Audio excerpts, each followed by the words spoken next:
year 2 of the PBA on Fox, and the sport's brightest stars are ready to shine. So, Velma won Player of the Year last season. He's the greatest! But a long line of cats are hot on his tail. Get on that strike train, kid! Back-to-back jacks. Today, we land in the Lone Star State, and whoever ends up on top starts the season swinging. He got it! Oh, yeah! We're looking for strikes, baby. Massive cleanup! And these 5 guys are like pins. Yeah, keep it going. So much power, so much promise. Knock them down, and they get right back up.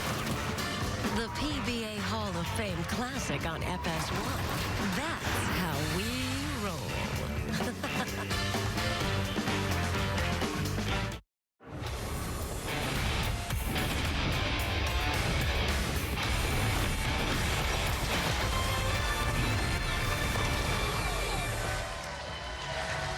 It is opening day on the PBA Tour as we welcome you inside the International Training and Research Center here in Arlington, Texas for the Hall of Fame Classic. And there are 2 Hall of Famers in today's field, including your 5 seed there on the right, Chris Barnes. He opens up, taking on last season's Player of the Year finalist, Jacob Buttriff.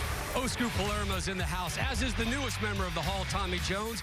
And there's your number 1 seed, Darren Tang, the 26-year-old former Team USA member, only needs to win 1 match today to claim his first PBA title. And we welcome you to the start of the 62nd season of the PBA Tour. Rob Stone, the Hall of Famer, Randy Peterson back here with you. The phrase Hall of Fame, probably an appropriate launching pad for this week's show. 2019 is going to go down as a Hall of Fame type year in PBA history. The resurgence of guys like Norm Duke, Jason Belmonte's year, the partnership with Fox Sports.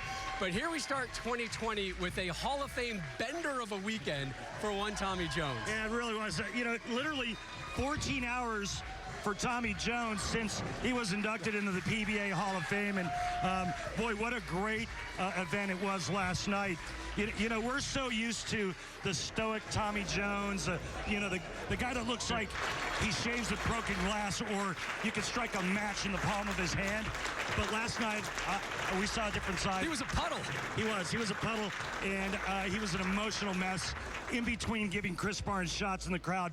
And it was a really cool thing to see a different side of Tommy Jones, and I had a front row seat for the ceremony. It was amazing. And we saw him this morning. The switch has been flipped right back, and he is pure focus. So we've got 2 Hall of Famers in the midst of today's show. We got a ton of Hall of Famers here to your left, lining up, watching the show. Yeah. But 2 Hall of Famers in our final 5 field. Kimberly Pressler standing by with both of them. Thanks, Rob. So I feel so lucky I get to interview you 2 Hall of Famers at the start of the 2020 season. But Chris, we're going to start with you. So you have to win a few matches in order to go to head-to-head with your friend Tommy here. But yesterday you told me that you guys have the friendliest rivalry ever. What did you mean by that? Well, I mean, we are good friends. And I think over the years, Tommy's success has done a lot to keep pushing me as the years have piled up, to keep trying to stay ahead of him, and he's never actually gone past me in the last decade. So I'm going to do what I can to first try and get to where he is, and then maybe, if I can maybe ruin his Hall of Fame weekend just a little. I don't know. It might make up for last night. He got all the shots in last night. He sure did. So what do you think about what he just said? Well, fortunately for me, Chris is beating me to all the age categories, so he's be the first one to beat me to 50. He was the first one to beat me to 40, so if I can beat him to 20, it's going to eat at him a long time. Well, I don't know about you guys, but I am looking forward to kicking this off. We're going to send it back to Rob and Randy. All right, Kimberly, thank you. I talked to Barney this morning. I said, what would win number 20 represent? And he goes, 1 more than Tommy Jones, yeah, right? Absolutely. Take a look at the old pattern. The righties are going to play. The right lane is the shorter of the 2 patterns. The Mike Albee pattern, 39 feet. Dick Weber on the left, the longer pattern at 45 feet. Players are going to use stronger equipment, a little more angle. Jacob Buttriff, he's going to play right around here, giving it a little bit of angle on the right and a little bit straighter on the left. He'll have the entire left side of the lane to himself. keep an eye on that right lane. Tommy Jones said it transitioned more this week than any of the other lanes, so I'm going to have to keep an eye on it and see what happens. Packed house here in Arlington as we kick off another PBA season, the second PBA season here on Fox Sports. Live coverage of the Hall of Fame Classic from the International Training and Research Center. So we're starting the PBA season, Randy. We're also starting the race for the PBA playoffs. Let's meet our first two competitors. The number 5 seed, 19 PBA Tour titles, a member of the PBA Hall of Fame. From Double Oak, Texas, give it up for Chris Barnes. And 49 years young, Chris Barnes, one of the most versatile players the tour has ever known, and he knows this bowling facility like the back of his hand. One of 2 players today looking for their 20th win.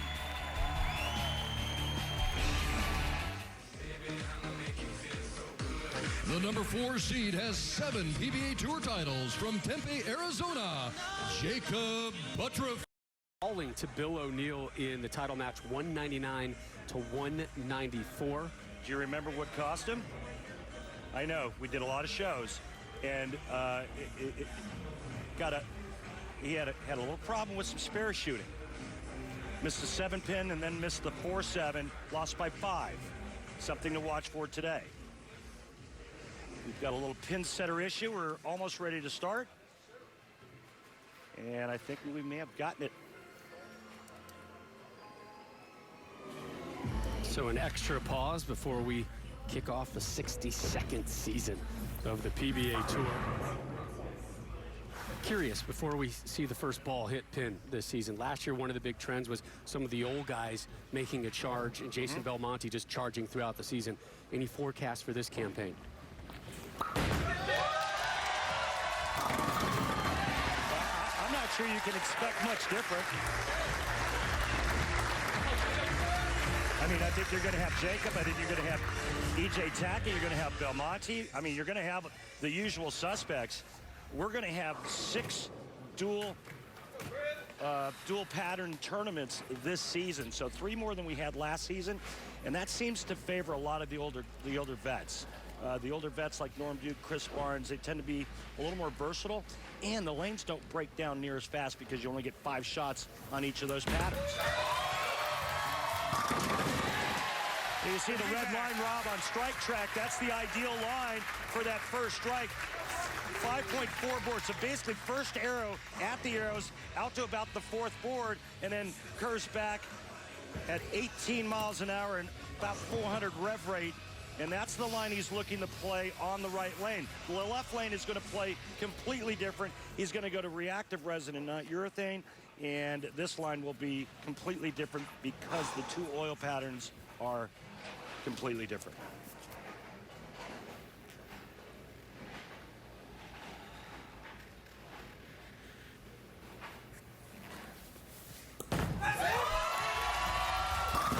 Back-to-back opening jacks for Barney.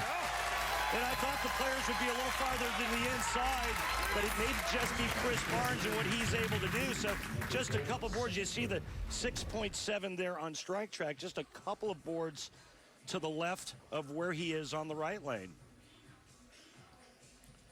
Talked to Barnes this morning. He said the importance for him today, get off to a quick start and put some pressure on that man, Jacob Buttriff. Jacob's still young, a lot of experience, but not the length of type of experience that a guy like Chris Barnes is able to overcome. And maybe one of the points that Chris was alluding to is that Jacob enters this one a little banged up. For more on that, Kimberly. Rob, he sure does. You may have noticed that Jacob has a slight lip today, and that's because 2 weeks ago at the Team USA trials, he got a minor tear in his right thigh and couldn't even walk. And this morning he told me his pain is about a 6 out of 10, and even though he iced it and taped it, he's still having a hard time bending. Now this injury is to his slide leg, so his plan today is to go a little bit slow on his first step, because when he gets too fast, the pain shoots up his leg. Not phasing him one bit so far. You can see that was a little bit outside of his last strike shot that he threw. But you're right, Rob. He looks pretty good early on. I talked to him this morning when he walked into the building, and I said, hey, how you feeling? He said, on a scale of 1 to 10, about a 6. So, like how you and I feel every morning. Like you, I'm like more of like a 4. And we take a look at Chris Barnes' arsenal. Booyah on the right lane, volatility, or what we like to call Randy on the left lane. 3. Oh! Late drop at the 7. It has been nothing but pure strikes so far. You know, when talking to Chris yesterday, we asked him, yeah, what's the key to beating Jacob? He says, well, Jacob's going to do his thing. He's either going to have it or he's not going to have it. And if he has it, chances are he's going to bowl a big game. So I got to be right there with him. And so he was pretty much saying that what you see is what you get. You know exactly what you get when you go against Jacob Buttriff.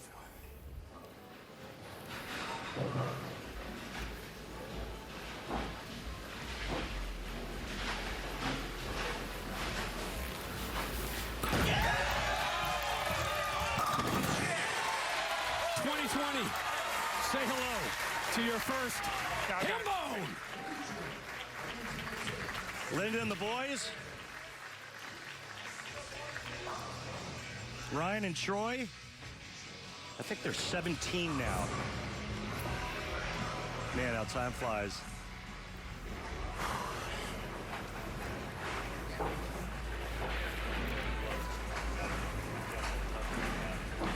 Asked Jacob about last season. He summed it up in one word: outstanding.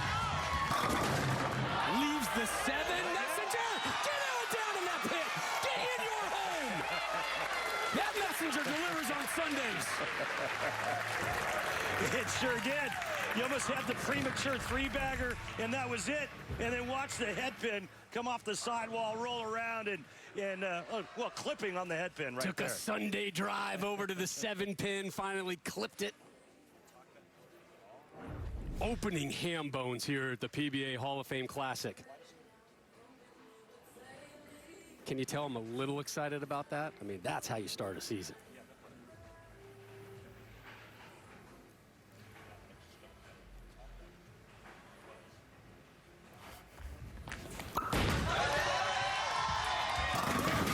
Make it 5 for Jacob.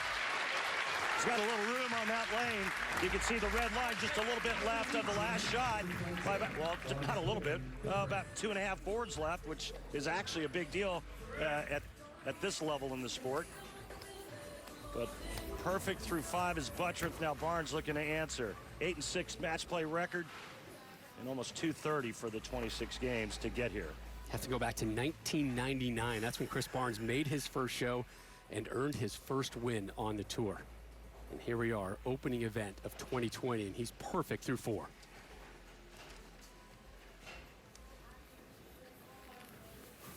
That got a little off to it there, Rob.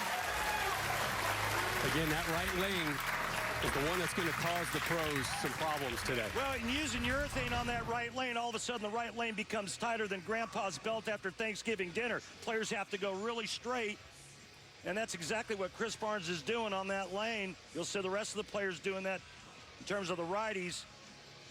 They use urethane on the shorter pattern to keep everything in front of them, and it also allows them to play both lanes similar. Remember, this guy's coming off of a pretty significant back surgery back in 2015. Said he feels like it's the healthiest he's been to start a season since 2014. Yeah.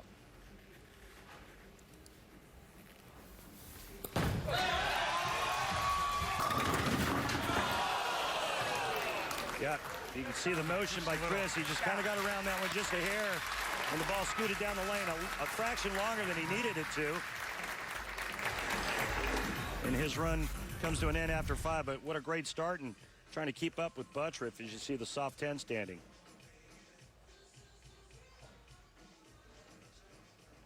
I asked him if he was going to bowl any of the senior events because he's turning 50 next month. He says, next month, he says, I'm keeping an eye on it. Walter Ray Williams Jr. is here. Yes, he is. He's been dominating that tour. Player of the year My this goodness. past season on the PBA 50 Tour. Hey, you know what's good? When you see a 300 by Max, and that's what Jacob Buttroff has. Baseball world hasn't had a good week. We're going to change that next, courtesy of a certain Red Sox All-Star. We welcome you back to opening day of the 62nd year of the PBA Tour. Standing room only crowd here at the PBA Hall of Fame Classic. And once again, our thanks to the great folks at Clutch Bowling for providing us with their projection technology today. Chris Barnes, Osku Palermo going through their warm-ups as they get set for match number 2. And joining us in the booth right now, a guy we saw an awful lot on television last season, Jason Belmonte, who just yesterday was officially handed the news that he was once again PBA Player of the Year.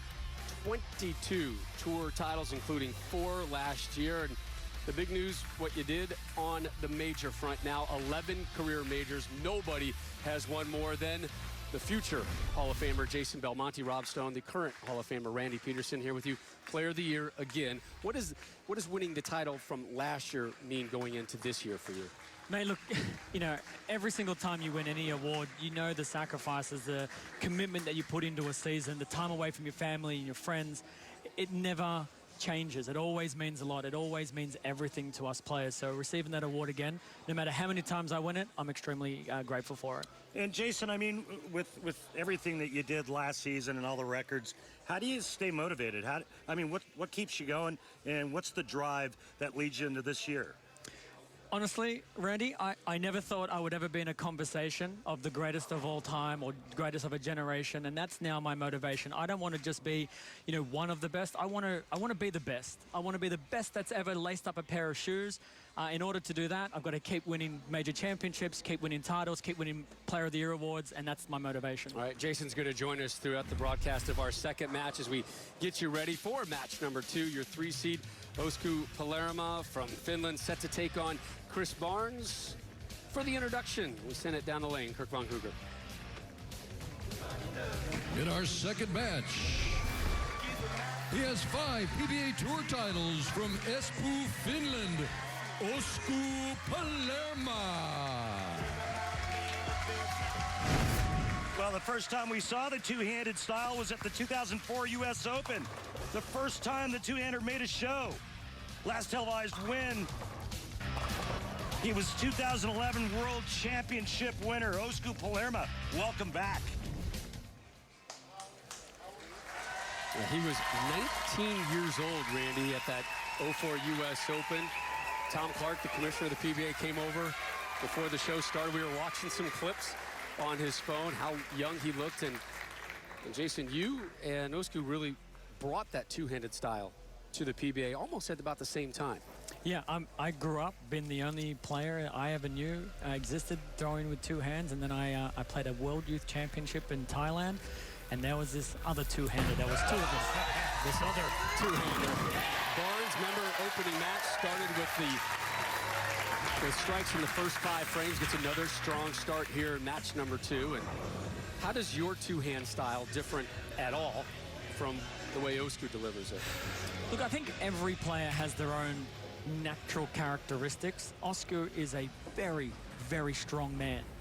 His game has always been built around power, throwing it harder, hitting the ball harder than anyone else in the world. I would expect today we're going to see Osku do what he's great at, and that's keep the ball in front of him and really hit the ball hard.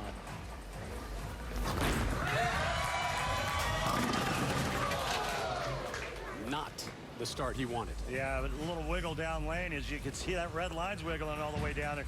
But RPM's off the charts at 565, so that's again the power that we have come to expect from the two-handed delivery. But you know, I think the biggest difference, Rob, when you talk about Jason and Osku is just a much more violent motion with Osku Palermo, and Jason hit it on the head. He likes to chuck it. And he looks to be in prime shape, by the way. That was some of the talk around here this week. That is the strongest, most fit he's looked in a while. Yeah, you remember the skills challenge we had some years back? Osku had to throw a bowling ball over a bar stool that was about halfway down the lane. So throwing a 15-pound ball 30 feet in the air, lands over the chair, and ends up going dead flush for a strike. It's probably on YouTube somewhere. That was pretty impressive to watch. We had another brief pause right there. Lane issues continue on that left lane. All the competitors forced to deal with it. Now you just heard some wood drop. Yeah. Left lane issues with the pin setter. You know, ironically, all week, there hasn't been one single problem in this bowling center. The staff here at the ITRC really do pride themselves in maintaining a high... Can Aaron Rodgers learn from their last blowout loss to the 49ers? What adjustments does he make, Rob? Can he beat that defense? I think so. Really? Yeah. It's a pretty darn good defense, though. Bosa coming after you and company. Again, the Super Bowl, 2 weeks from today, live on Fox from Miami. I know you got your tickets already. Are you in the booth with, no, with Eric no, Chase I got a suite. Oh, okay. Yeah, I got the tickets in the mail, and yeah. Take a look at his arsenal. Black hammer on the right lane, purple hammer on the left. And it was a nice, kind of a fortunate conversion on the bucket there in the first frame.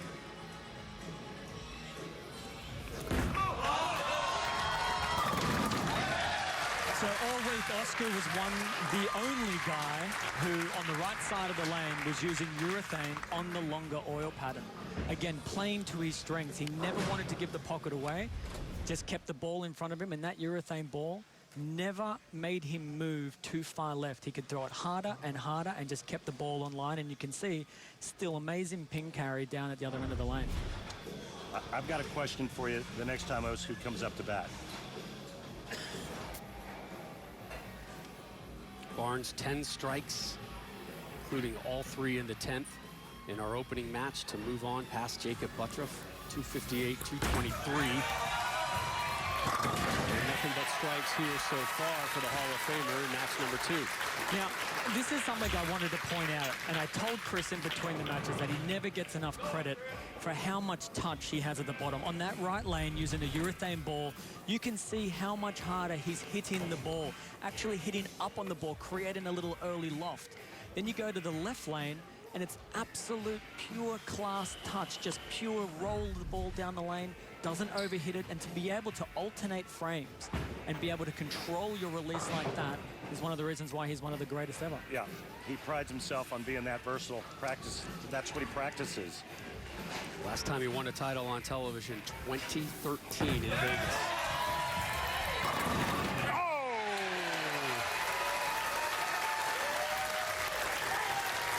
And a nice start, 3 in a row for Barnes.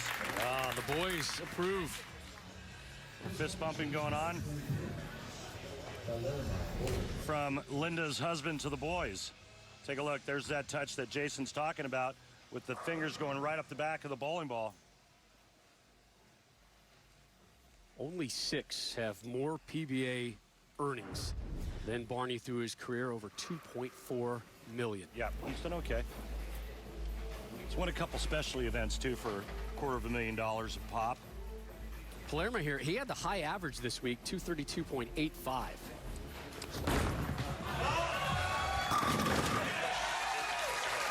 So back-to-back jacks for Osku after that opening spare.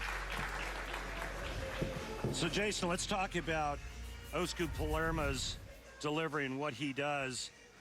Similar start, and then gets in that same position. You see right there where he's at, very similar to the two-handers, and then at what he does at the bottom of the swing. But I'm going to ask you, it certainly looks to me like Osgood Palermo still has plenty of talent. What's holding him back?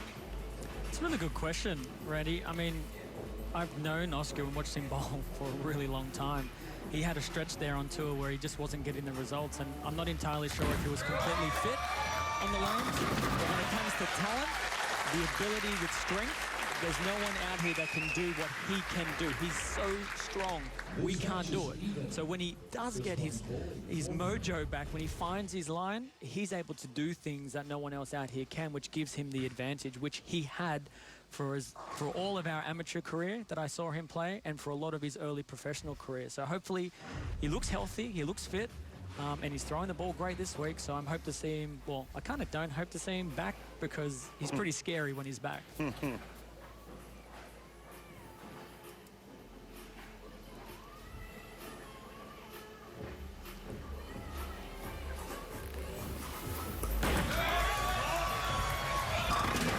Just a mirror image of his last shot. 6 forward at the arrows, 4 down lane.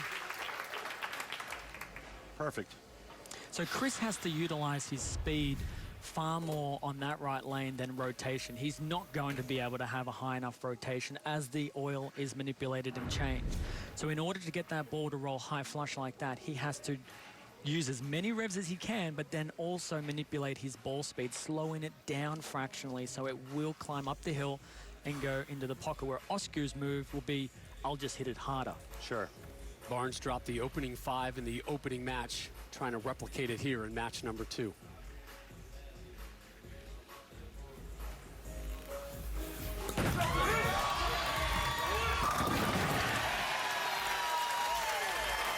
Well, he's locked in, and he's throwing it great and made all the right decisions thus far. He's looking really, really solid. The 49-year-old, soon to be 50-year-old Hall of Famer. And we're just 5 frames away from a Hall of Fame versus Hall of Fame showdown. Yeah. Tommy Jones, your 2 seed. This is the match that really both of them wanted. They knew Barnes had a lot of work to do to get there. Needed to take care of Buttriff, needed to take care of Palermo. This one obviously still very tight, but to have Barnes versus Tommy Jones here at the Hall of Fame Classic, that's kind of what the script writers had in mind. Jason probably knows this, but, you know, Osku is from Finland, but actually lives just outside of Gothenburg, Sweden. Him, Jesper Svensson, Martin Larsson, Kim Bolby, all ball. Messenger nicks it.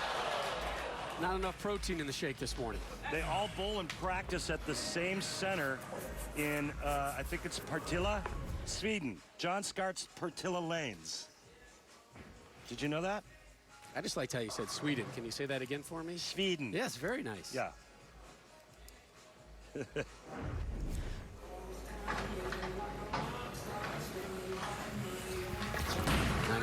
of the time, as we told you, what Tim Penn is taken care of on the tour. Jason, what happened to the one-handed spare? He usually just put his thumb in it and chucked it 100. You know, I think he worked out that he doesn't have to throw it 55 kilometers an hour to knock over 1 pin. He still pulls it out when he's trying to bounce pins out the back. I think it also was due to a little injury as well. But he's, I think personally, a far better shooter, throwing it with 2 hands. And this week, you know, in particular, was evident. I don't think I saw him miss any. Maybe one spare for the whole week that I saw.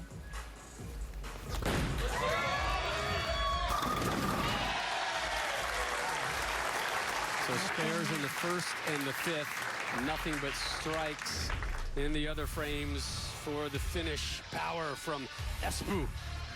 Osku Palermo, Chris Barnes, the conclusion of match number 2 when we return to Arlington. Rob Stone, Randy Peterson, Jason Belmonte back here with you. Our coverage of the PBA Hall of Fame Classic rolls on from the International Training and Research Center here in Arlington, Texas. We're in the midst of match number 2, your 5 seed Chris Barnes with the lead right now on your number 3 seed Osku Palermo from Finland. Barney up to close out the 6th. He has been perfect en route to that 21-pin lead. Should he prove victorious in this match, he would meet fellow Hall of Famer and your 2 seed Tommy Jones.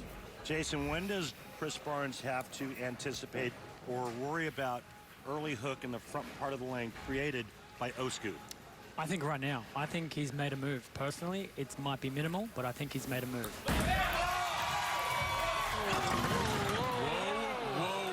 Whoa is right. Well, if you look at our numbers from Strike Track right here, the numbers are almost identical to what he's been doing.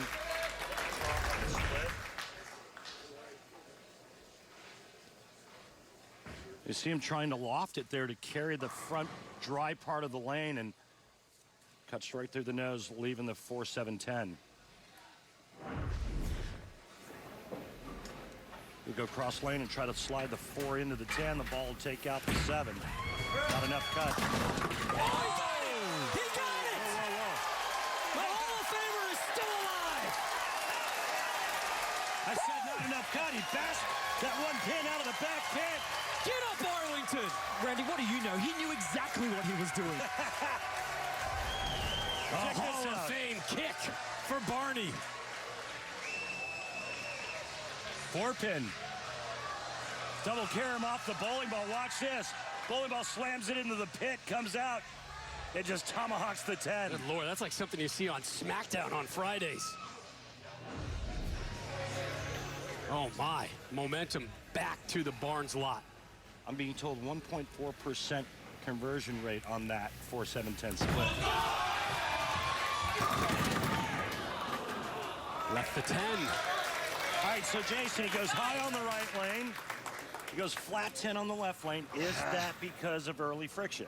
This is transition. For the people watching at home that are unfamiliar with what happens to the oil on the lane, as the bowling balls are rolling down the lane, the oil is being manipulated, and that process is called the transition of the lane pattern. And Chris has experienced transition on both lanes.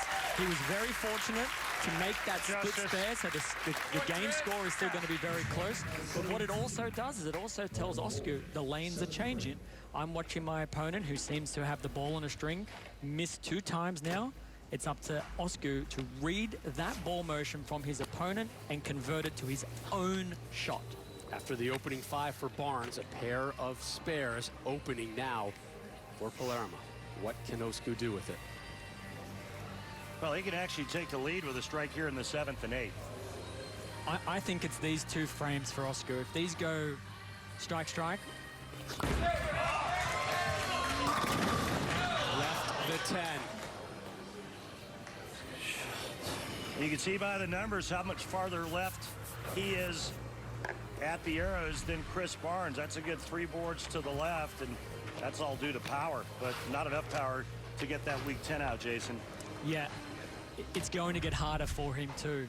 His ball is going away from the head pin more than Chris's. So Chris is seeing that hook, extra hook. Oscar is seeing delayed hook.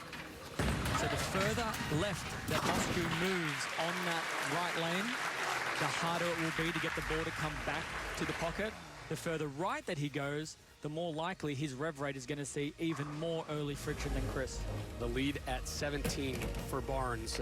For our bowling fans out there who have been watching the news, boy, there is just some real tragedy going on right now in your home country of Australia. And I know, Jason, you're stepping up to do your part. Yeah, thank you, Rob. It is really, really sad. The fires are just out of control. In my home state alone, 180 fires, active fires. My goodness. More than half of them out of control. Nearly, well, no, actually, over 1 billion animals have died. Big strike for Oscar. Incredible. And, you know, my responsibility as an Australian is to do what I can. I can't fight the fires on the front line. So I'm donating $50 for every strike that I bowl on television and $100 for the title matches. But there is no guarantees that I'll be on television to do that. So I've also started a fund, 2 Hands Helping Australia fund, and all the guys out here on tour and everyone at the Hall of Fame dinner last night have been so generous in helping donate to that fund. PBA donated $10,000 to the 2 Hands Helping Australia Fund.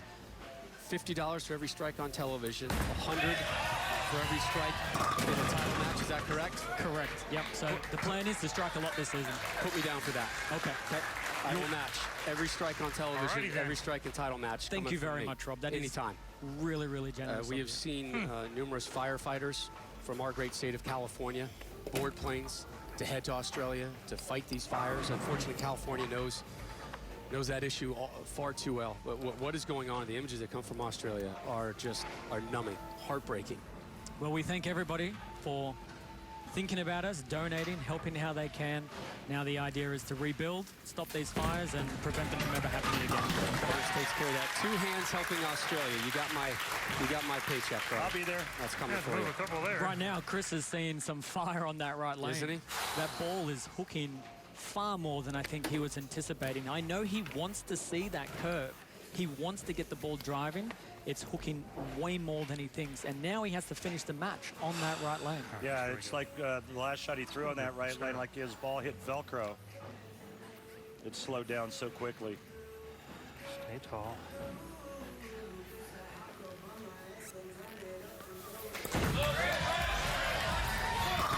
And stays tall with a much-needed strike in the ninth. Yeah, good pitch there.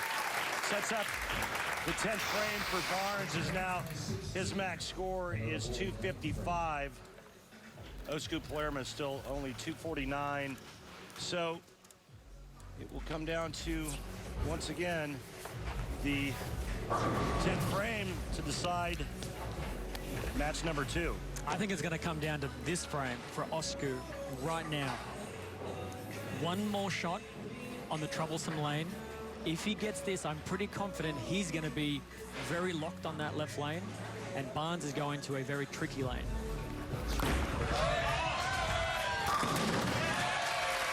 You like where he's at now? Wow. I mean, you could hear the fingers pop out of that ball. He overhit that, and he made sure it struck. It looked like his line was a little bit tighter going down the lane as well, a little bit straighter through the front part of the lane. But Barnes, like you said, still has to finish on the right lane. And take a look at the last 2 shots that he threw when he left the 4-7-10 split and then went high again. He's thinking about calculating what adjustments and moves he needs to make to finish the game on that right lane. Yeah, Oscar's got to be thinking right now, at least the first one. Make him have to throw a strike on that lane. Get 2. The chances of doubling when you're as lost as Chris seems to be increase dramatically. Big shot, pulled it. Gets away with it. I mean, that was a pretty good yank left, but it had so much velocity that it just held its line and somehow found a way to trip the 4-7-10 out. Well, and that's the urethane ball as well. So you know, even though it was well left, it isn't going to overhook. He was very fortunate to trip the 4-7-10 out late. But that is one of the advantages of throwing a urethane ball with as many revs as Oscar is if he does make an error, the ball will not exaggerate the outcome down lane. What a huge break, as that forces Barnes to get the first one in the 10th, unless Oscar has something really drastic happen on this shot and loses a ton of count.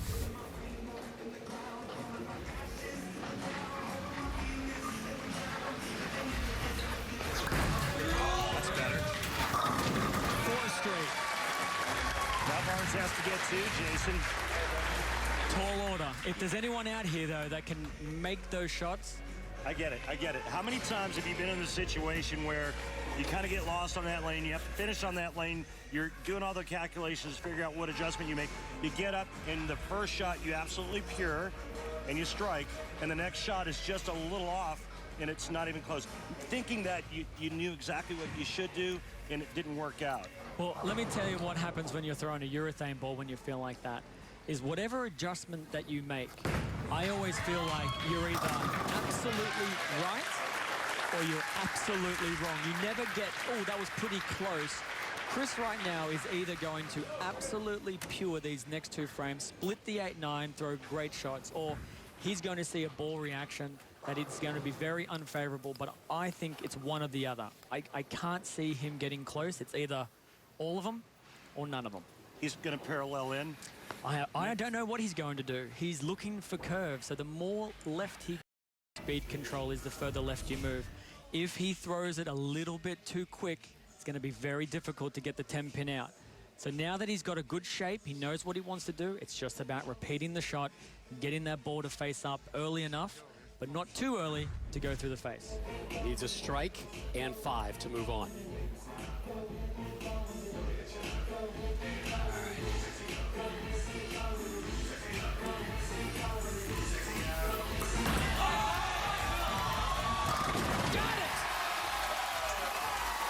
Maybe 2 of the greatest shots I've ever seen Chris Barnes throw. That's pretty good right there, folks. Ladies and gentlemen, when you leave a split and then you go through the face on that one lane and then you're expected to throw 2 great shots, it's not just about execution. It's about the knowledge on where to stand. It's about the knowledge on how quick to throw it, how to let it go. Chris made an educated guess, executed perfectly. Yeah. And this is why Chris Barnes is a Hall of Famer. Only needs 5. He'll take 9. He moves on. Wow, what a finish. And it sets up a dream match. Sure does. Lucky spare. Take it over. Jason Belmonte, as always, thank you. I look forward to seeing you on TV without a sport coat and a collared shirt next time. Thanks, boys. I appreciate it.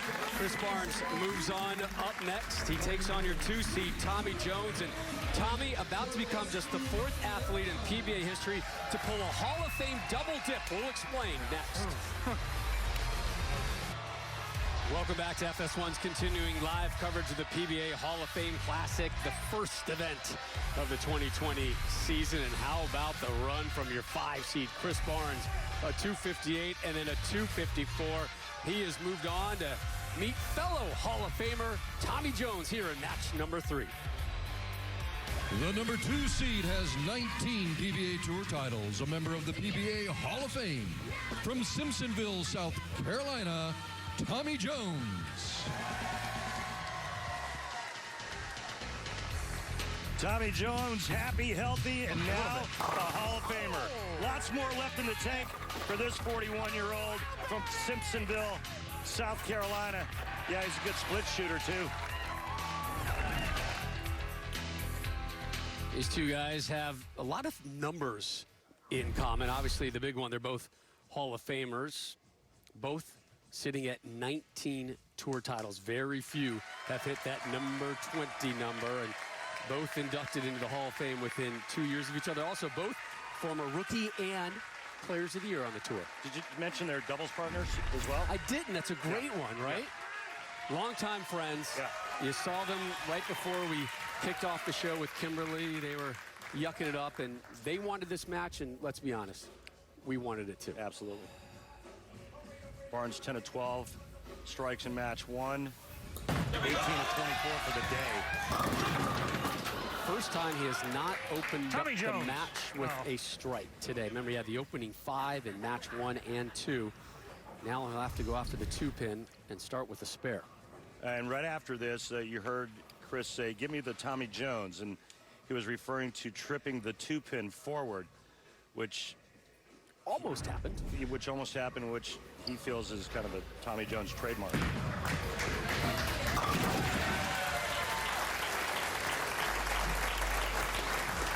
Barney takes a seat. Wow. Up steps the Hall of Famer. A great night last night for TJ and his family. His daughter was there, Ella. Mom was there? Mom was there. Both are here tonight? Yep. There they are. There they are. Mom on the left there. There's Ella on the right, right behind the Barnes twins. How about Mom, Linda Jones, her first TV show? Never been to a show. Amazing. A little right of target. Look how much deeper he is at the arrows, too. Inside second arrow. Chris, I think Chris was like 6'7" board. You know, there's just something that just doesn't seem right for me right now. It's the background music while Tommy Jones is bowling. I'm sorry. He did not request this, I guarantee Are you. you. But are you sure? Oh, maybe. I mean, Party in the USA. I don't know if you can hear it on the telecast, but I can. I hear it too. Yeah? Party in the USA by Miley Cyrus, right? Now, listen. Yes, Listen. It's no secret that this song is actually my jam. Man. Yep. Just when I thought I knew everything about you. See Tommy Jones match play record. Boy, he lit it up in match play. He actually qualified for 14th.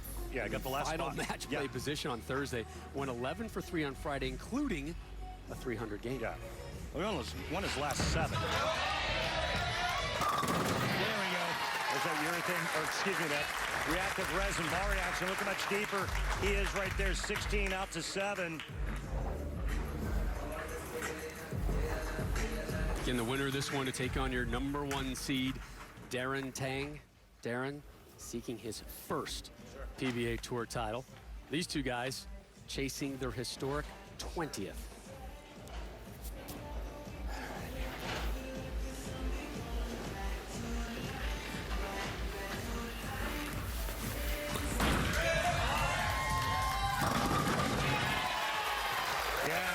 He's much farther in now.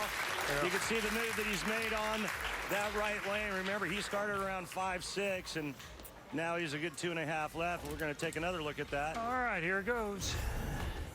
Take a look. 4th frame to 10th frame, launch position. That's the laydown area. So 6 to 7.5. He's moved another board since then. And it certainly is a game of inches, Rob, because each board is 39 boards across the lane. They're an inch wide. Look out. 7-10, drops the 10. Messenger took its sweet time getting there. He made a ball change and moved inside, and you can see again by the numbers, he's almost into Tommy Jones territory right there, but this was almost a catastrophic break for Chris Barnes as the 10 rolls late. Whew. Yeah, I feel that exhale all the way over here. Look out. Missed it! Been so brilliant all afternoon, and then that. Focus on the shot you're throwing. Yeah, this is just lack of concentration. And Spare, strike, open frame for Barnes to start our semifinal. Oh, my.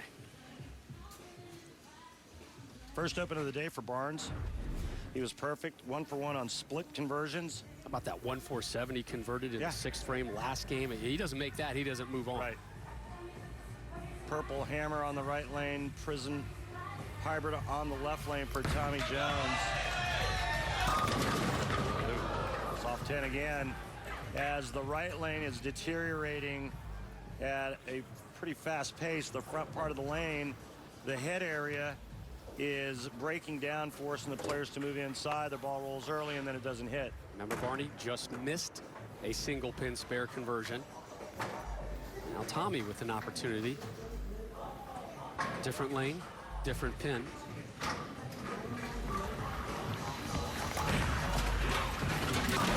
That one into the bit. So Tommy Jones is the 4th to make a TV final on the same weekend. He's inducted into the PBA Hall of Fame. Yeah. Only Mike Durbin won on the same week, but the history is that typically the Hall of Fame was held earlier in the week. Yeah, it used to be held on, the dinner was held on a Monday, and then we'd have Tuesday to recover, bowl practice session. Tuesday to recover. to bowl practice session, and then the tournament would start on Wednesday. Qualifying would start on Wednesday. Match play was Thursday, Friday, and then television show on Saturday. Also, we are so programmed in this day and age to honor our Hall of Famers. The messenger just misses the 10.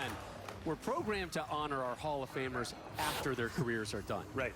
Here in the PBA, there's a lot of instances where we've got Hall of Famers who are still competing at an extremely high level, including, obviously, Tommy Jones, just 41 years old. He's got a lot more wins left in him. I mean, look at Norm Duke, Chris Barnes. I mean, these guys still have plenty left. Chris Barnes went into the Hall of Fame a couple of years ago, and I'm not sure. I can't remember when Norm went in. I'll get that for you, though.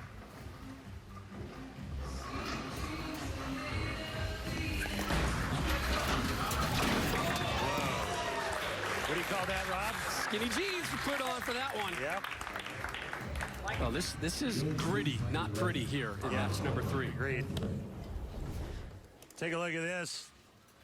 Woo! Yeah. Just caught a whiff of the 10 pin. No need for a belt with that one.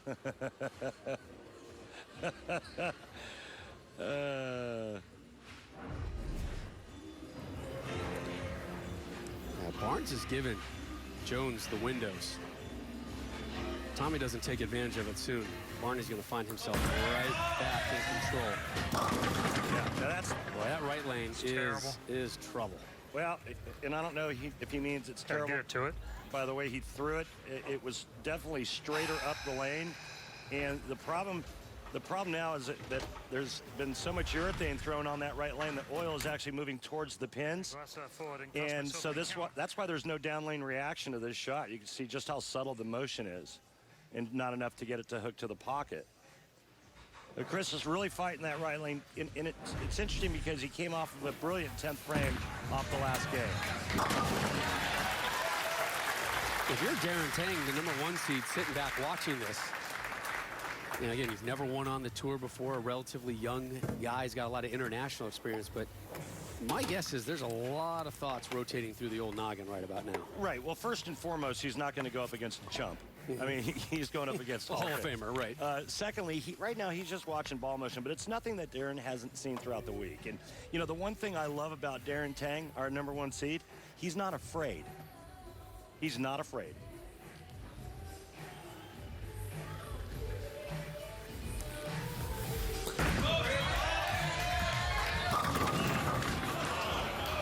Having trouble getting it to come around the corner, Rob. I mean, how many potential 7-10s have we seen just for a quick snapshot and then a 7 drops or a 10 drops, but... So he changed balls, came back to the ball he was using, and still flat 10 pin, but it's because the ball's going too long down the lane before it starts to make its turn, and it's happening on both lanes, more severely on the right lane for me, though. Makes that one. Yeah, there's the snark. Yeah, the sarcastic back slap, like, hey, way to go. Congrats. You ready? He's calling is he calling one of his boys to come out? Yeah. Come out of the bullpen? Yeah. Help out Pops? He's calling the bullpen. Yeah, Ryan, Troy, step up, guys. Tommy Jones already took care of Barnes once this week in match play. His lead is at 12 as he gets set to close out the 5th.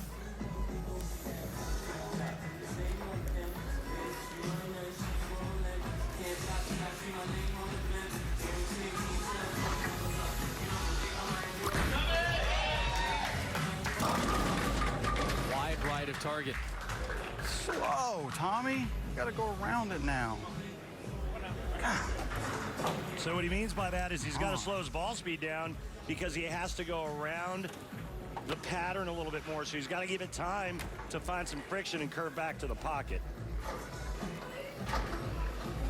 97% of the time on the tour, the 2-pin is dropped.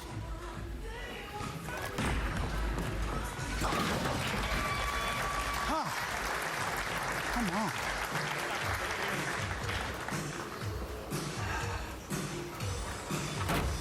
And nobody able to generate any momentum here in match number 2. We have yet to see a pair of strikes. After some pretty good scores the first 2 games, and that's just transition. Jason Belmonte talked about it when he was with us in the booth during the last match. But, you know, that's how quickly the lanes change. And when they go through it, as you take a look at the unusual way Tommy Jones twists his thumb into that hole. Thumb goes in first, fingers go in last, and that's exactly the opposite of how you talk. It's heavy volume, which means a lot of it. And so slower ball speed was at a premium this week. How do you attack this one? I'd love to draw on it. Yeah, let me show you how you do this, Rob. Thanks. So what you want to do is you want to get the ball over here to the left side of the 2-pin, drive the 2 over into the 6-10, and the ball will take out that back pin, the 4-pin.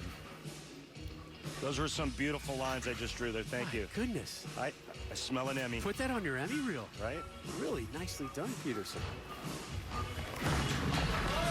Tommy does not get it. Open frame, left 2. Barnes up 5. 5.5 frames done in our de facto semifinal. Which Hall of Famer will move on to the championship match of the Hall of Fame Classic? Find out with us next here on FS1. Welcome back to opening day of the 62nd year of the PBA Tour. You're watching the PBA Hall of Fame Classic. Tommy Jones inducted into the Hall of Fame just last night, which leads us right into our first edition of our new weekly feature, In the Pocket. And the focus today, who else but Tommy Jones? bowling was where my heart was, and which is what I always loved to do. But I grew up watching bowling every Saturday and paying attention to the greats. Mark Roth, Marshall Holman, and Pete, all the fiery guys. Good shots. Good shots. I hate to lose at anything. I want to win at everything I do. If I can't win, I don't do it. Big shot there for Tommy Jones. To be elected by my peers into the Hall of Fame, it's something that I grew up wanting to do. The cool thing for me is I got a text from Mark Ross saying, welcome to the Hall. He told me thanks for giving me something to watch over the last few years. So that was pretty awesome to me. Talked to Tommy today about last night's Hall of Fame ceremony, and he's like, man, that was a mess. That was a mess. I was crying. I wasn't expecting it. And I said, when did you know you were in trouble? He said, when I was writing my speech and I couldn't get through it, I knew it was going to be a long night. Yeah, if you can't get through the written part, right? Yeah, you're in for a long one. It was a beautiful speech, beautiful ceremony.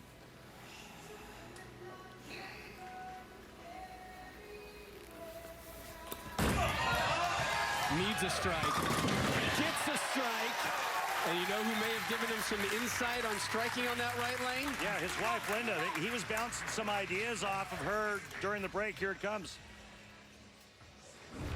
I bowled good enough the first 2 games where I carved a little hole right there. Now if you don't touch it, now it doesn't hook. If I sprayed it around, it'd be blended out better. He's saying he's got to get it to that spot that he built for 2 games. You know, every time a ball goes down the lane, it takes a little bit of oil off. You keep throwing it in the same spot long enough, it's going to get dry there. Lead at 5. It's got to go. No, double wood. This has just been a frustrating match for both of these Hall of Famers. Yeah, a little cat and mouse game right now, trying to figure out the best way to get there. It's got to go.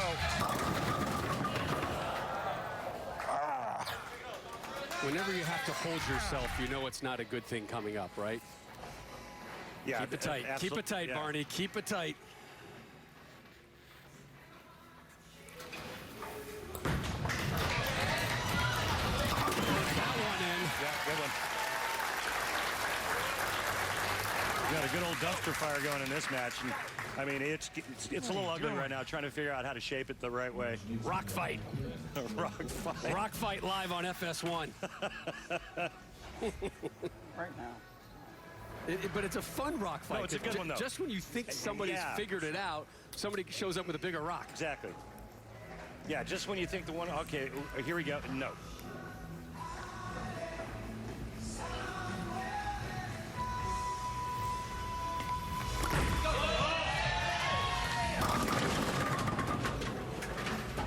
This crowd wants to get into it.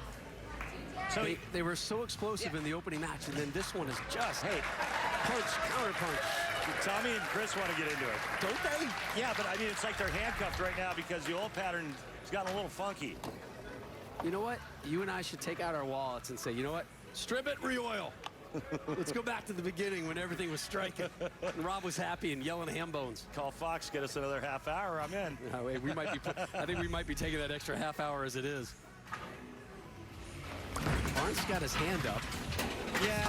Asking him a question. So that's kind of a thing you do in league where if somebody leaves a 5-pin, everybody puts their hands up. And then if you miss the 5-pin, something happens. And I'm not at liberty to tell you what happens. Commercial break's coming up soon. I'll tell you then, yeah. Yeah, everybody's got the hands up. That's awesome. Yeah. That's good. Isn't that great? It's like the 4th quarter, right? Everybody's putting the thing, the 4 fingers up. It's just, look how disappointed Chris was when he made it. I love it. Pros, Hall of Famers out here still enjoying it. And look, we know this is not a league night appearance, but they're having fun. These two are 2 of the greatest ever. They've got so much respect and admiration for each other, and they're great friends. There you go, Tommy. Careful now. If he figures out that right lane, he gets to finish. He gets to finish on that left lane. Talking to his daughter, asking her if she wanted to bowl on that right lane. Ella said, no way. I'm good, Dad. I'm good. I'll sit back here and watch.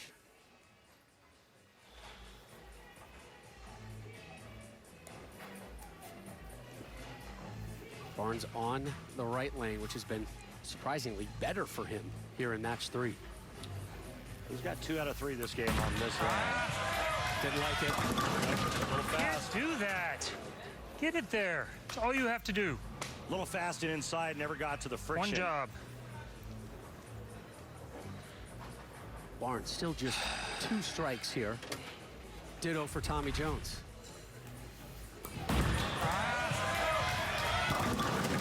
Can't do that.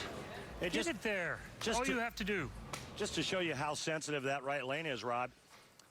Another board or 2 to the right, and he actually hits the pocket. That was a board or 2 inside, and he misses the pocket light. That's all because of the urethane and the way that lane's broken. An open frame. Trouble Nice now. frame. Come on. And he's got to finish on that lane. Down by 10 now. Jones working on a strike. And here that's his second open frame of this match. Yeah, remember he whipped the 7-pin early.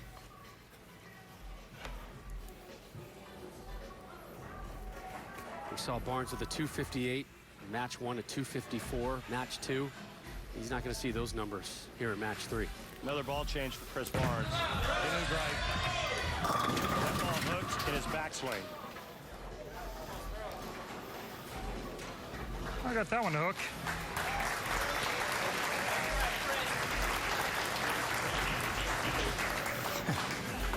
He's got to clean this one up. You ever gone fishing, Rob? I have. Not caught anything? Used a bunch of different baits and lures and stuff. Didn't catch a thing?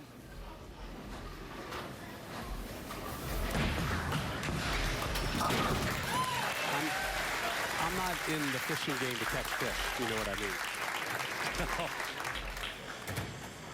Then why do you go fishing? One more shot for Barnes here in match 3. Oh, I'm sorry. That was it. No, he gets the 10th frame. Oh, I'm sorry. On the right lane. Right. But I mean, he's in huge trouble right now. If Jones strikes on this ball, it's all but over. And Tommy's got a pretty good look on the left lane, and I think he knows what he wants to do on this right lane. It's just a matter of executing. Yet to strike, though, on this right lane. Yeah.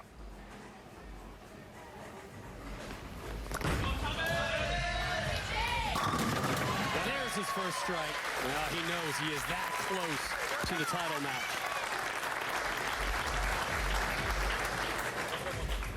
Looks like he went with a different ball on that right lane. The same ball with an extra hole in it. Something that'll roll up a little bit sooner, and that time it did. Caught enough friction and ended up flush in the pocket.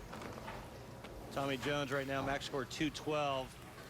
Barnes, max score 182. Needs any mark to shut out Chris Barnes.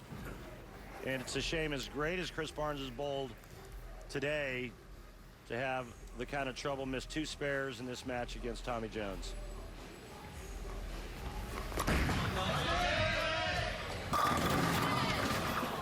Left the 10 pin. Just needs a spare. And what a great shot that was, though, by TJ. He has finally figured out the left lane and has made a couple of nice shots coming in. Needs a spare in 2. Can you remember the last time anybody on television won with just 3 strikes? Oh, God, I know that we've had a couple of low-scoring matches last season. For the record, not the one I wanted to shoot. You don't see it a lot, that's for sure. But, I mean, these can still be great, entertaining matches. I mean, these are like Tom Doherty type numbers. Oh, wow. He is going to love you for that. Too soon? No, not for you. It's never too soon for Rob Stone. Love TV. Oh, that's it. The Hall of Famer will move on to the title match.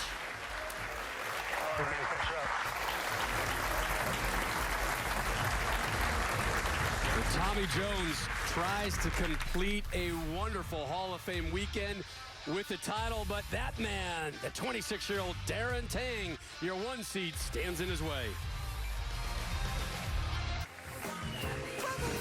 If you know number 1 seed is looking for his first career title from fabulous Las Vegas. Give it up for Darren Tang. I mean, come on, Rob. Who doesn't love an underdog? Listen, don't count this kid out. Don't cut him short. 2 300s this week and went from 4th to 1st, the last game of match play, to capture the number 1 seed. Darren Tang is the real deal. He's a 2-time PBA Tour runner-up. And he is gunning for that elusive first title. Toe-to-toe, tail of the tape. Big difference in a lot of these numbers.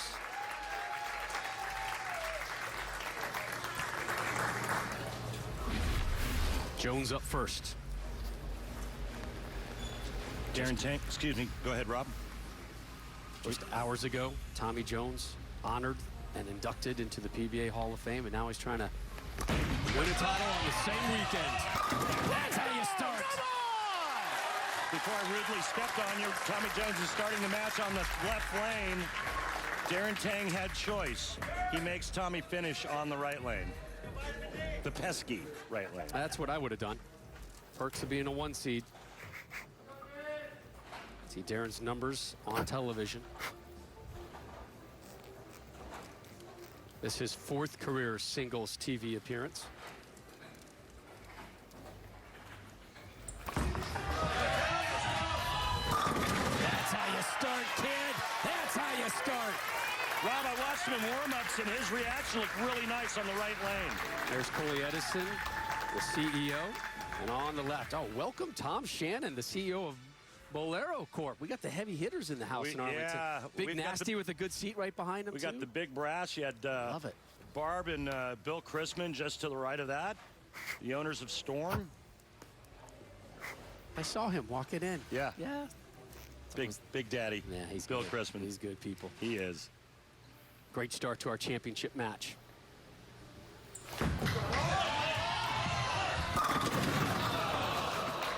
So you see the urethane on the right lane, which has been typical all day long. Reactive resin on the left lane. Darren Tang going with the same formula. So many heavy hitters and important folks at this event. Corey Dykstra from Brunswick was at the Hall of Fame dinner last night as well. But just the who's who of the industry have made an appearance here this week at some point.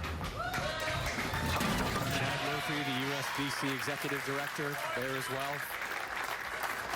Great. I love how they actually start the season with an event like this, honoring everybody and looking back and thanking those who have contributed to where we are right now, and also looking forward to the future of this tour. It's just great to see the representation by the companies, and there's a couple of big hitters there. About that, probably Walter the Ray in the house. biggest of all time, Walter Ray Williams Jr. sitting next to Mike Albee. I can't believe he's sitting next to that many lefties.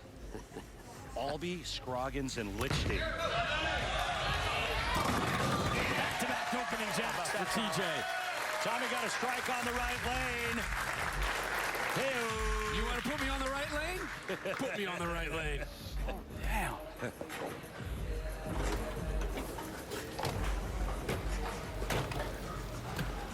There were just 3 strikes in the last match for Tommy. He's already at 2. Who's he pointing out right there? Huh? I think that was Charles, our handheld cameraman, saying that one's for you. If it wasn't, it should be. Yeah. Charles Montgomery. Yep. Emmy Award-winning photographer on the PBA Tour. I think he was also given a Peabody Award, if I'm not mistaken.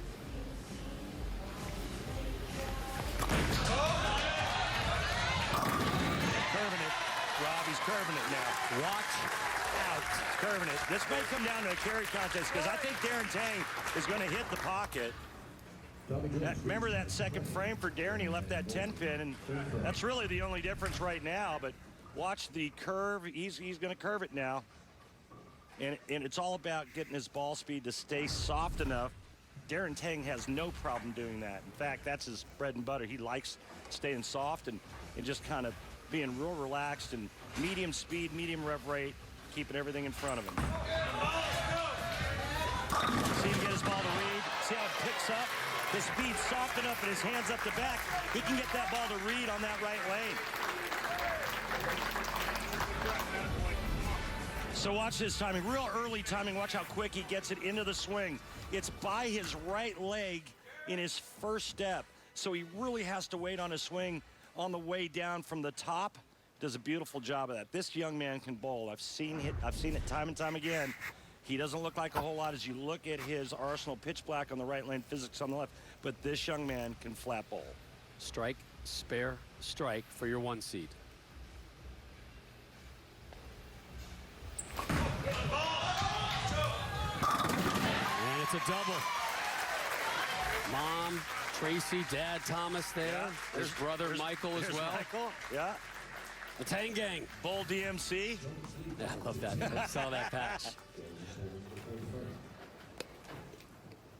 Darren Mike. It stands for Darren, Michael, and Chris Vai. Chris Vai, another player out here on the tour. Two-handed specialist. We had to come up with our own kind of logo thing. That's a good idea. Yeah, we should come up with something. Tommy Jones, just the 4th player to make a TV final in the same weekend. He was inducted into the Hall of Fame. Stay soft. Beautiful shot. Hambone! Yes, sir. Hambone, 4-bagger, 4 in a row, whatever you want to call it. But that's beautiful. And that's Tommy Jones taking advantage.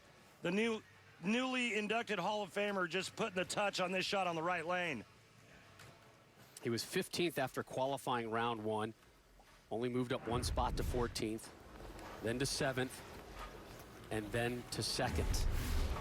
What a week it has been for Tommy. Again, coming in here as the number 2 seed last night, inducted into the Hall of Fame, trying to become one of very few to have won 20 career PBA Tour titles. Only 12 have done it. That's a rarefied air as well. There, again, a look at the fam. Mom, daughter. Danielle, girlfriend on the right. Get in the pit. It's happening, man. It's happening. You feel it. Hall of Fame weekend, Rob. It's just a bad day to be Darren Tang. Tommy Jones just absolutely gets filthy disgusting. I mean, this is nastier than a vulture's breath. Watch that messenger come across and just chop block the 10. What happened? Let's go, people! We heard from him earlier in the show. I like those fiery guys, right? And there's that fire. That sounded like from something from the Pete Weber playbook. Responds.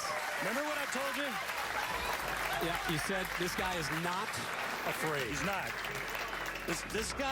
He's got a lot of moxie, and he is not afraid to step up and throw it when he has to throw it.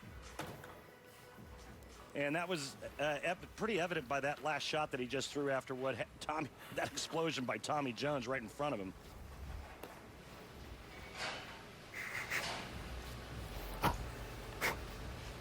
Looking for 4 in a row, had a pair of 300 games this week and dropped Tommy in match play.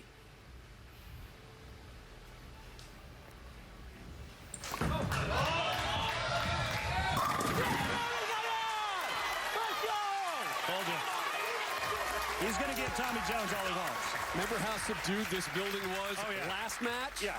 Script flipped.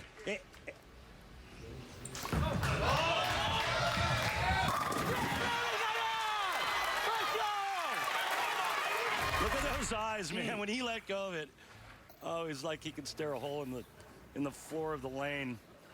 5 for 5 for Jones, 5 for 6 for Darren Tang. Tommy Jones now stepping up on the tricky right lane, which he has to finish this match on, this title match. The Hall of Famer trying to complete the trifecta for the weekend. Already 2 strikes on that right lane here in our championship match.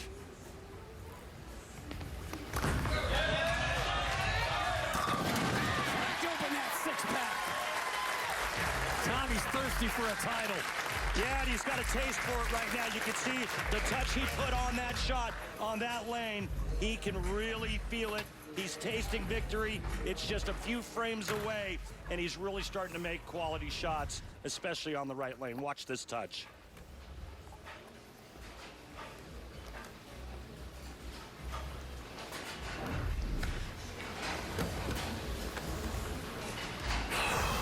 Come on, one more.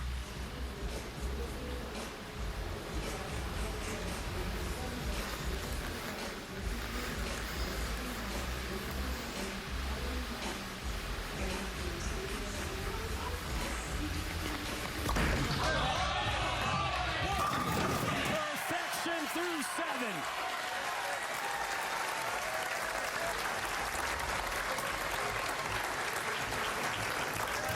Hall of Fame performance by our newest Hall of Famer, Tommy Jones. I love how his upper body head drops down, doesn't come up and out of the shot at the point of release. That's been his signature trademark throughout his career. But by no means is Darren Tang on his back and on the mat.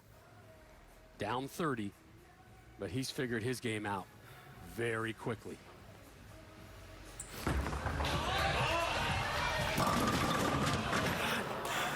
And that was an awesome jinx by me.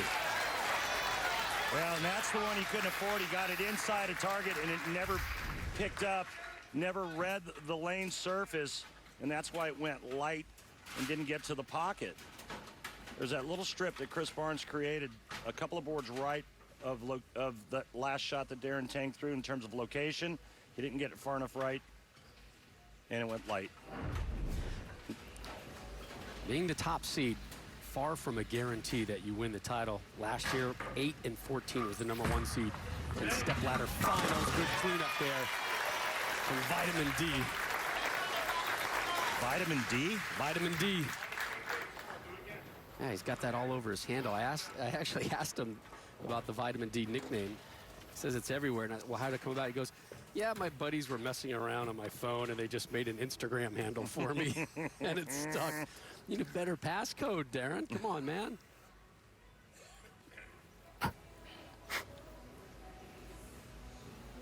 So he's part of Run Bowl DMC, and somebody hit me up on Twitter that said you and I should be Stone 8. All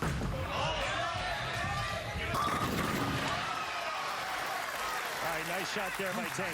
Actually, it was Tania Moore, DJ Moore's wife. Oh, really? Yeah. And we send our well wishes out to the Moore family and their young family, and hope to see BJ on the telecast and Tania out with the kids. I think that, or is it just one? I can't remember. It happened so fast. I think they have 2 now. I'll hear about it either way. Yeah. It doesn't matter. Look, I've got. They do have 2. I've got 4 kids, and on my best day, I'm lucky to remember how many I have. I don't want to do this, Randy, but I'm going. Oh no, you're not going there now. I am. I'm going to page 11 of our tournament notes. All right. I'm thinking about it. I want to turn to page 11 for a reason. Get there. Yeah. The seat in hole. You know what's on page 11 of the tournament notes? I do. Yeah. All-time PBA 300 games on television. Yep. Yep, I'm there. I'm sitting there. I'm staring at page 11. What was the last one? I love page 11 because I want to be part of page 11. 26 times it's happened. Last time in Vegas, 2016. Oh, guy. Francois Lavoie. Yep, against the Candyman, Sean Maldonado. Won his first title on that show. Yep. 10K bonus if you are perfect. Knowing the kind of guy Tommy Jones is, if he does shoot 300, you probably give that 10K to Jason Belmonte. Keep in mind that he's coming off of a big win. Just about a month and a half ago, he won $100,000 at the last Bolero Elite Series of the year. He's got 9!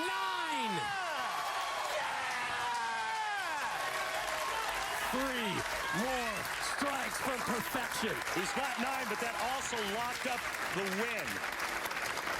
20 wins now for Tommy Jones. Just the 13th pro to hit that number. But the number we're staring at, the one under the word max, 300.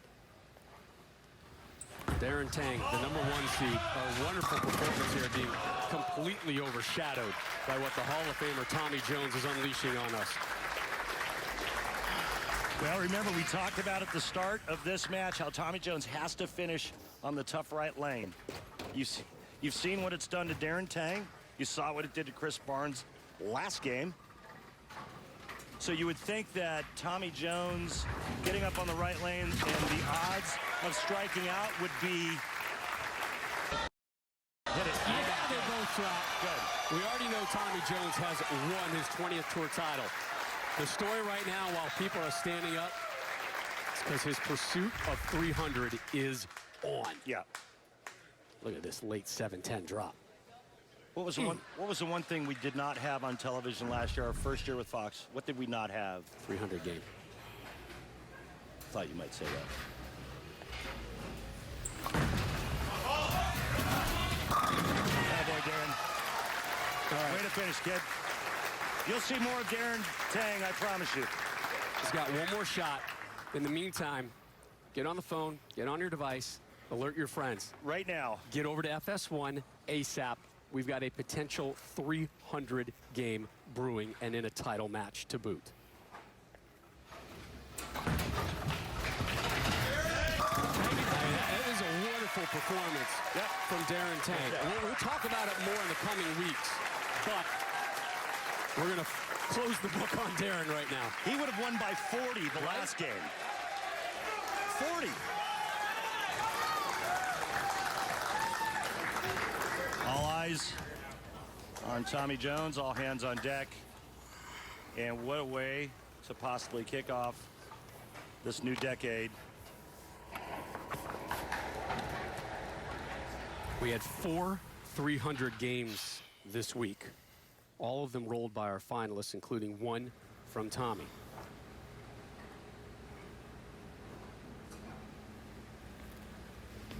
He's got the Bo Derek, the perfect 10. 2 more to go. Come on, Tommy, keep it together. Let's go, man. Let's go, Tommy. Keep it together, brother. Come on. This is where you just try to find your zen and get into that place where you think of nothing, you hear nothing, and it's just full autopilot.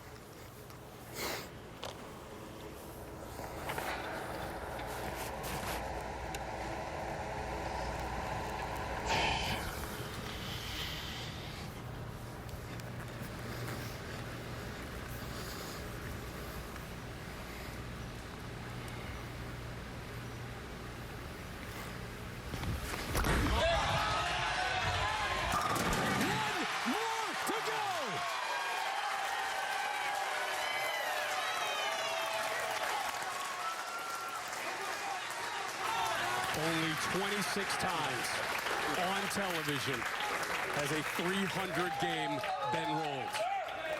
Tommy Jones, just hours after being inducted into the PBA Hall of Fame, has already won his 20th Tour title. And now he's going to try to cap off the weekend with perfection. Can't script it any better than this, can you? He already knows that hardware is going home to South Carolina. One going.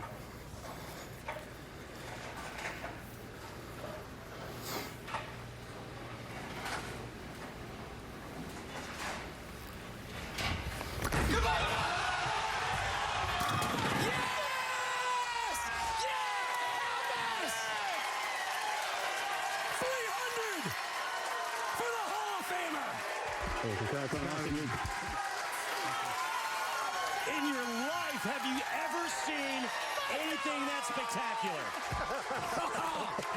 I hate that you beat me at 20, man. What a great way to do it. Look at man.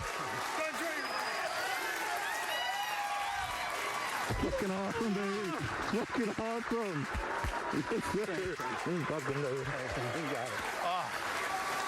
That was Wes Malott. He had already hugged Chris Barnes. The last shot. Get low and get on up. Incredible. Absolutely incredible. I mean, you can't place it any better than that. It just splits the 8-9 in half. And what a performance. He beat his last game against Barnes by over 100. He had 190 in the semifinal. 300. How about Linda Jones's mom? Her first time watching her son on television, yeah. and he drops a 300. Tommy standing by with Kimberly. Tommy Jones putting an exclamation on why you belonged in the Hall of Fame, getting a 300 the day after you inducted. How do you top this? I haven't the slightest idea. Right now, I'm like beyond nervous, more nervous than I've ever been. But wow, that was a lot of fun. Could you have written a better script than what happened here this weekend? No chance. My family's here. Hall of Fame, bowl 300 for the title. You know, hats off to Darren. He bowled a very good game also. He's going to win many times. You know, and now when they do the pro-ams, I got 20 and Barnes has got 19, so let's go. Let's do this. Congratulations on kicking off 2020 with a win. My goodness. My goodness. That's how you start a season. There's Hall of Fame weekends, and then there's Tommy Jones's Hall of Fame weekend. Thank him for everything. You guys are awesome. Thank you. Next Sunday, we keep Genesis, the ball rolling. We are everyone. live in Shawnee, Oklahoma, Sunday, 2 Eastern on FS1. It's also streaming on the Fox Sports app. Tommy Jones, your number 2 seed. Saturday night, he was inducted into the PBA Hall of Fame. Today, live on FS1, he becomes just the 27th pro to bowl perfection on television. Another tour title and a